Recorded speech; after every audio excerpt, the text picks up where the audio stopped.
Hello, Rebels, and welcome back to my life. If you're not one of my regular viewers, my name is Garrett Robinson. I write books and I make YouTube videos, and I just want to say a few quick words to white liberal supporters of Bernie Sanders. What the fuck are you guys doing? Let's back up a bit. So, two recent Sanders rallies were interrupted by members of the Black Lives Matter movement who demanded that Sanders be held accountable for providing a plan to handle racial injustice in America. Both events ended early because of this and turned you guys into towering columns of pants-shitting rage, so you took to your online spaces and started harassing members of the Black Lives Matter movement. Like all of them, anyone you could find. Stop it! When I was a teenager, I was, like some teenagers are, a bit of an asshole. One of the defining moments when I hopefully became a little bit less of an asshole, at least when a lot of people stopped calling me an asshole, was when I learned two very important and valuable lessons. Shut up and listen. And because I grew into adulthood with that idea of listening instead of talking over people who were expressing a grievance, I have been avidly following prominent members of the Black Lives Matter movement since the events of Ferguson in August. I mean, the events of Ferguson in August of last year, not the events of Ferguson in August of this year, but that's a whole nother topic for a whole nother video. And because I was listening to people within the movement, I got to experience their growing frustration as Sanders, an otherwise promising Democratic candidate, didn't properly address the issues they were trying to bring before him. Bernie keeps acting, or he kept acting,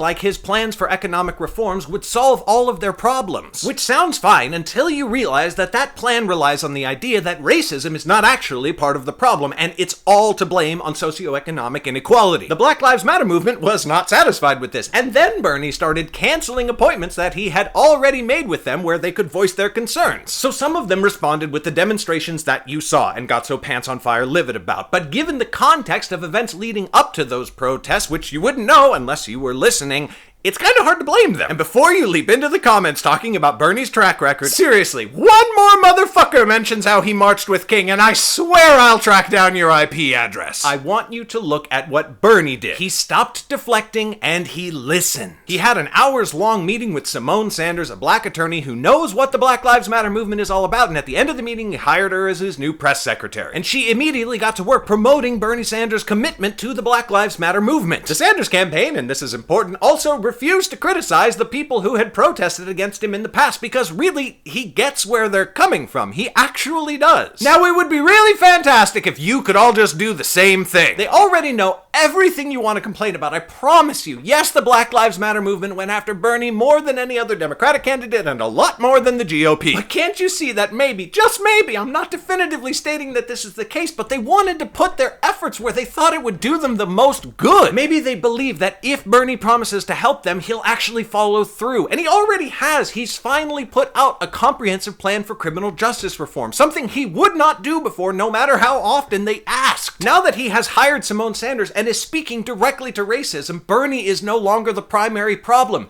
You are! You are spending all day on Twitter harassing members of the Black Lives Matter movement and trying to convince them that Bernie is their best chance for getting help. But you're just making it worse if you don't shut up and listen, because otherwise you are telling them what solution you think is best for their problem. It's their problem. It's not yours. Shut up and listen. Bernie is already doing it. Why can't you show the same grace that he has? You going out there and saying that Bernie is the best they're gonna get and they should be grateful for him is frankly disgusting, abhorrent, horrible behavior. And if Bernie can't wrangle his followers so that they stop doing this crap, why should anyone believe that he can control an entire country? But you know what? It would be awesome if Bernie didn't have to try and put out an effort to control his supporters. It would be awesome if we could all just shut up and listen.